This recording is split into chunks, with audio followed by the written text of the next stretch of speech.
hakikat yang terkandung dalam klausul atau isi-isi kesepakatan dari gencatan senjata.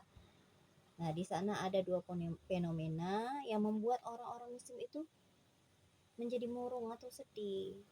Karena mereka nggak tahu sebenarnya ada hikmah dalam perjanjian itu ya. Fenomena yang pertama. Sebelum Rasulullah itu menyatakan untuk mendatangi Masjidil Haram dan tawaf di sana, lalu Rasulullah itu kembali lagi ke Madinah tanpa melakukan tawaf. Kan nggak boleh kan, dilarang kayak gitu ya. Jadi sedih murung orang-orang muslim yang lain tuh. Sebenarnya nggak setuju juga, kenapa udah nyampe ke Mekah kok nggak bisa tawaf, kok nggak tawaf dulu baru ke Madinah kayak gitu ya.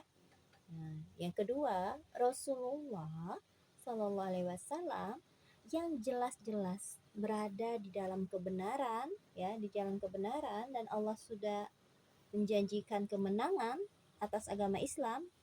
Kenapa mereka merasa kok merendahkan diri, nggak ada harga dirinya di sana ya gitu ya, dengan ikut mengesahkan perjanjian itu.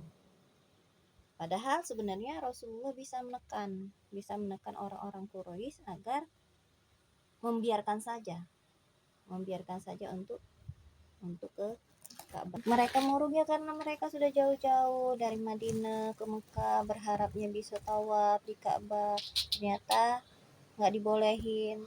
Ya jelas-jelas mereka sedih sama kayak kamu. Nah, kamu mau pergi ke tempat Nek Nang, udah siap-siap, baju sudah bagus, pokoknya botol minum sudah diisi, kalau mau nginep baju-bajunya sudah siap semua.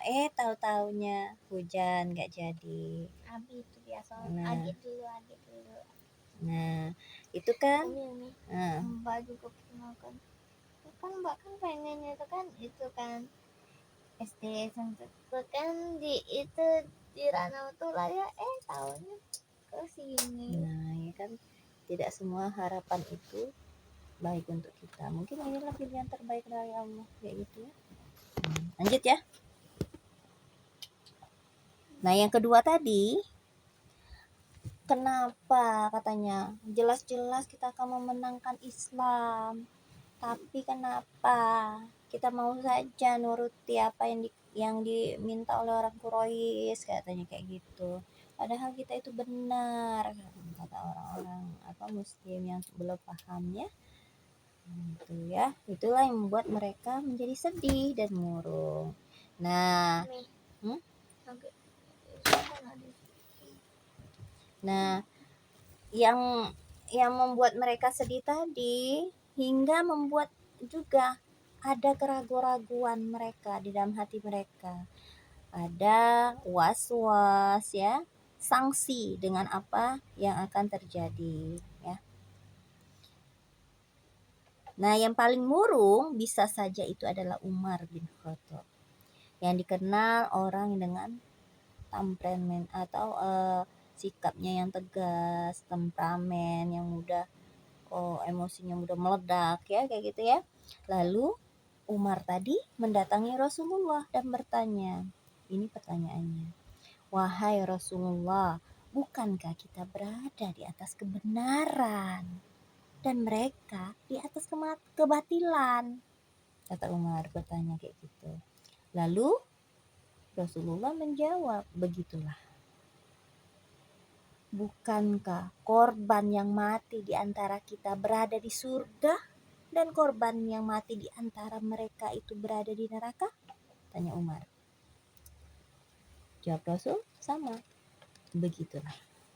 Ya seperti itu maksudnya ya.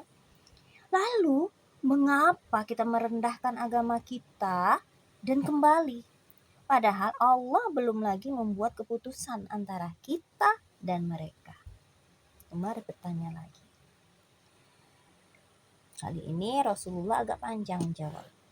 Wahai Ibnu Khattab, aku adalah Rasulullah dan aku tidak akan mendurhakainya. Dia adalah penolongku. dan sekali-kali tidak akan menelantarkan aku.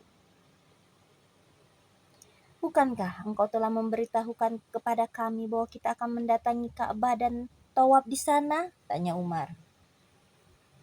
Kan pernah Rasulullah ngomong nanti kita akan Islam akan menang, kemudian kita akan tawaf di Ka'bah kayak gitu ya.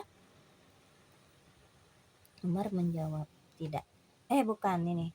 Begitulah kata Rasulullah. Apakah aku pernah menjanjikan kita untuk masuk ke sana, masuk ke Mekah tahun ini? Pernah enggak Rasulullah? Kata Rasulullah, pernah enggak?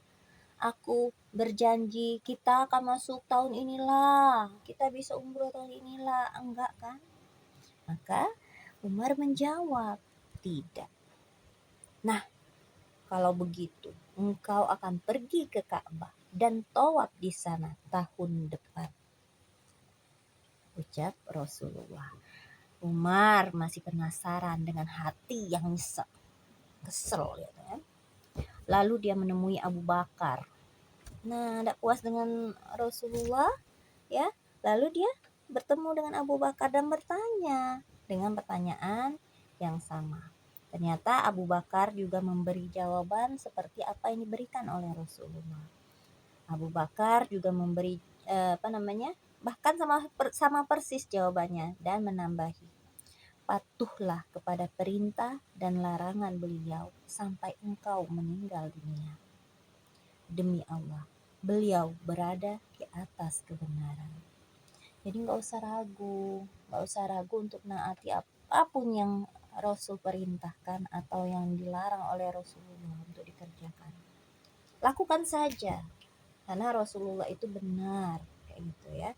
Apa yang disampaikan, apa yang diperintahkan adalah suatu kebenaran dan kebaikan. Lalu turunlah surat Al-Fat. Inna fatahna laka fatham mubina. Sesungguhnya kami telah memberikan kepadamu kemenangan yang nyata. Surat Al-Fat ya. Dan seterusnya dari surat Al-Fat itu. Lalu Umar bertanya, wahai Rasulullah, apakah itu benar-benar sebuah kemenangan? Maksudnya, apakah dengan perjanjian itu adalah paling sibuk tuh ya Umar. Iya, paling sibuk karena dia masih ada kekesalan kan.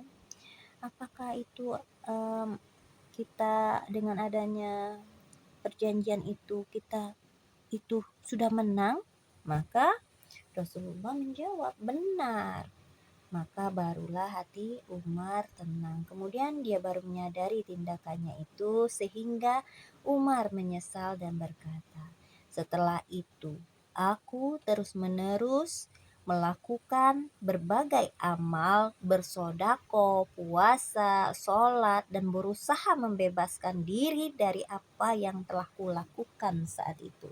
Artinya, apa yang dia lakukan adalah tidak percaya pada Rasulullah ya, tidak percaya dengan apa yang disampaikan oleh Rasulullah atau yang dilakukan oleh Rasulullah. Dia tidak melakukan itu lagi. Aku selalu dibayangkan dari apa yang telah kulakukan saat itu. Aku selalu berharap semoga semua itu merupakan kebaikan ya. Jadi itu yang dilakukan Umar. Dia menyesal bahwa